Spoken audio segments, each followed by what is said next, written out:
राष्ट्र प्रथम nation first हा संकल्प त्यांनी केला आणि अशा या देशाच्या यशस्वी लोकप्रिय प्रधानमंत्री नरेंद्र मोदीजींवर अशा प्रकारची खालच्या दर्जावरची टीका करणं ही निंदाजनक आहे।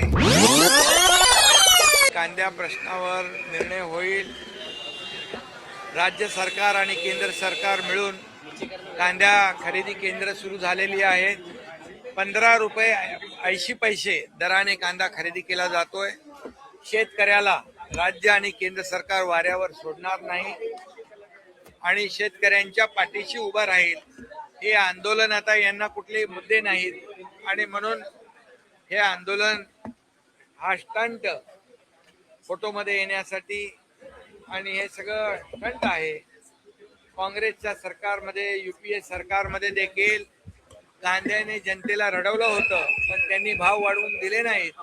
परंतु राज्य आणि केंद्र सरकार मिळून 15 रुपये 80 पैशाने खरेदी होत आहे। उद्या बैठकीत देखील सकारात्मक निर्णय अमित शाह साहेब घेतील। त्यामुळे शेतकऱ्यांच्या कांदा उत्पादक शेतकऱ्यांच्या पाठीची राज्य आणि केंद्र सरकार दोघंही आहे। खरं म्हणजे काय म्हणाले ते हर्षवर्धन सपकाळ हे आता जेमतेम 1-1.5 वर्ष काँग्रेसचे अध्यक्ष झालेत आणि प्रधानमंत्री मोदी साहेब 13 वर्ष गुजरातचे मुख्यमंत्री होते। 12 वर्ष या देशाचे पंतप्रधान यशस्वी प्रधानमंत्री म्हणून त्यांनी काम केलं आणि या देशाला पुढे नेण्याचं काम केलंय, विकासाकडे नेण्याचं काम केलंय, आर्थिक महासत्तेकडे नेण्याचं काम केलंय, आत्मनिर्भर भारत बनवण्याचं काम केलंय।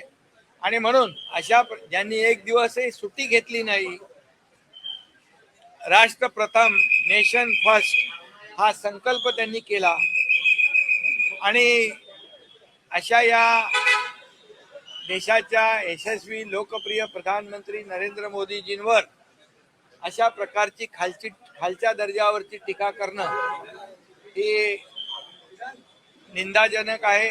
त्याचा मी निषेध करतो आणि खरं म्हणजे ज्यांनी आरोप केलाय, ज्यांच्यावर आरोप केला, प्रधानमंत्री नरेंद्र मोदीजी हे खरे धुरंधर आहेत, देशाचे धुरंधर आहेत, विकासाचे धुरंधर आहेत आणि ज्यांनी आरोप केलाय ते असली दलिंदर आहेत। असली दलिंदर कोण आहेत? ज्यांनी आरोप केलाय। हा सूर्यावर थुंकण्याचा प्रकार आहे। 12 वर्ष पूर्ण झालेली आहे। एक तप मोदीजींनी काम केलंय, यामध्ये देशाचा विकास झालेला आहे, देशाची आर्थिक अर्थव्यवस्था मजबूत झालेली आहे, देश आत्मनिर्भर झालेला आहे। आज डिफेन्स मध्ये देखील जे शस्त्र आहेत ती देखील आपण आज एक्सपोर्ट करायला लागलेलो आहोत आणि देशाचा विकास ज्या पद्धतीने होतोय 12 वर्षामध्ये एकही भ्रष्टाचाराचा डाग मोदीजींवर लावण्याची हिंमत कोणी केली नाही। ते बेदाग आहेत आणि म्हणूनच त्यांचं 12 वर्षाच्या काळासाठी मी अभिनंदन करतो, त्यांना खूप खूप शुभेच्छा देतो।